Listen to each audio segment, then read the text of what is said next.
Donald Trump yesterday began.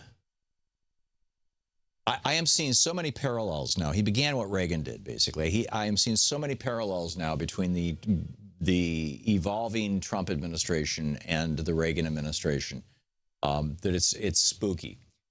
You'll recall that Lee Atwater came up with this idea. I believe it was Lee Atwater came up with this idea of the perpetual campaign, that you don't just campaign for president and then be president, that all the time that you're president, literally every day you're campaigning for the next election. And this is something that Reagan did. I mean, every day during the 80s, Reagan or one of his people were out there pushing the message du jour, and they were pushing it very effectively and very successfully into the media. And every success that Reagan had got trumpeted. Now, Jimmy Carter, who had been president before Reagan, was a little more of an introvert and took the job a little more seriously. Or maybe I shouldn't, maybe this has nothing to do with taking the job seriously, but his idea was you sit in the White House and you get the work done. And you don't go out and, beat your chest. And if you want to address the American people, you have an address to the American people. And so Carter never really bragged about his accomplishments. And, in part, I would say that lost him the election of 1980. And President Obama followed a very same path and has up till this point throughout his presidency, just kind of a quiet, calm, I'm going to get things done. He's been, by and large, a very good president. Jimmy Carter was, by and large, a very good president.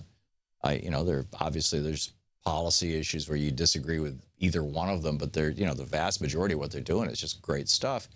And they're good, decent people who've been very good presidents.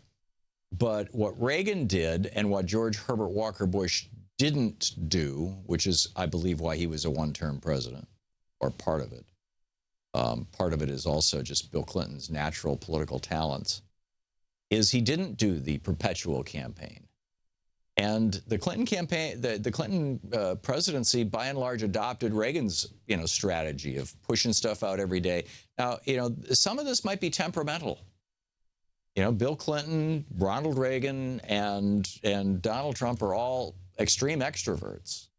They're all people who love to get out there and press the flesh and be in the camera and be in the spotlight and all that kind of stuff.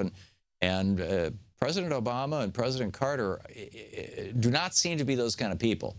They seem to be much more comfortable in a smaller room with people having a serious discussion and that sort of thing. And so, in any case, the thing that used to make me crazy in the 1980s when Reagan was doing his perpetual campaign throughout that 8 years was that so often what he was saying was simply not true. The sales pitch on trickle-down economics. Oh yeah, we're gonna cut the tax rate for the billionaires, and you're gonna get a tax break, and it's gonna help you, and it's gonna stimulate the economy, and all that kind of stuff. No.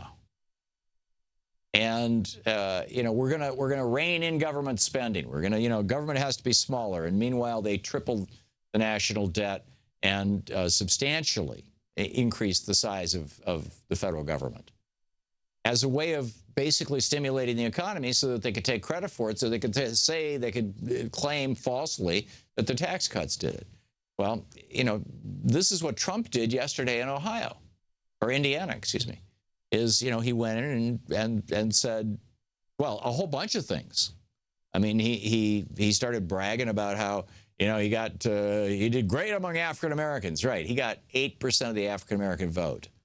As Democrats since birth points out over at DU, this is the lowest amount for a Republican when his opponent was white in history.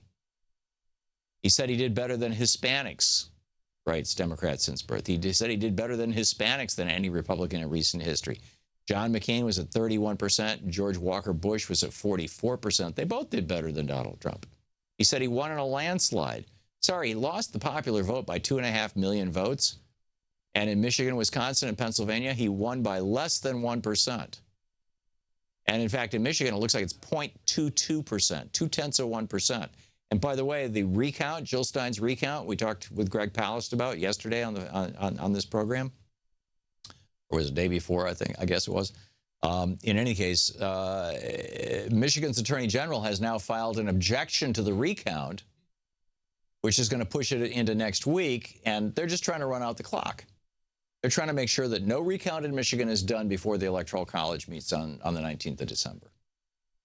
They're trying to do the same thing in Wisconsin and Pennsylvania because it is possible, actually. I'm coming to believe that it's possible that these three states, if there were genuine recounts done and they actually looked at these spoiled ballots, the undervotes, the overvotes, in other words, the stuff that's the fingerprints, the dirty fingerprints of Chris Kobach's interstate cross-check operation at the provisional ballots, if they actually look at that stuff, what they're going to find is that, I believe, that Hillary Clinton won those three states. But, you know, the Republicans control those states, and they are not going to let these recounts go through, at least in any kind of clean fashion. I mean, in Wisconsin, you've got about half the counties in the state already saying, no, we're not going to do a hand recount. Screw that. You know, we gave you the machine tallies before. Here they are again. Gee, the numbers didn't change.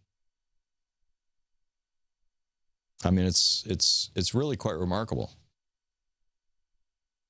So, you know, and you know, Reagan lying about how his tax cuts were stimulating the economy when in fact it was his spending that was stimulating the economy, and then taking credit for that, and that being like this is like the 30-year big lie. I mean, the Republicans are still campaigning on this, and Donald Trump, you know, tried the big lie technique yesterday in Indiana.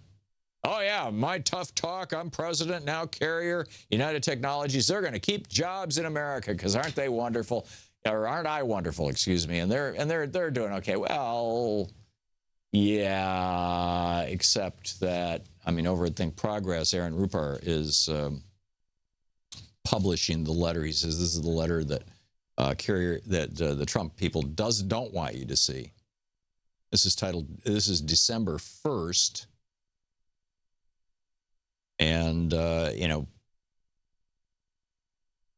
we're pleased to inform you that we're going to continue to manufacture gas furnaces, saving and preserving more than 1,000 jobs.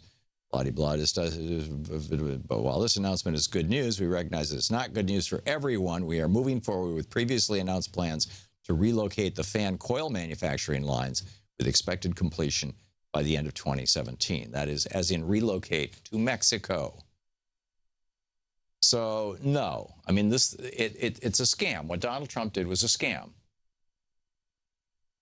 He got his vice president-elect Mike Pence, the governor of Indiana, to have his state cough up $7 million to give to Carrier. Hey, here's $7 million. Keep these people employed, at least for a little while.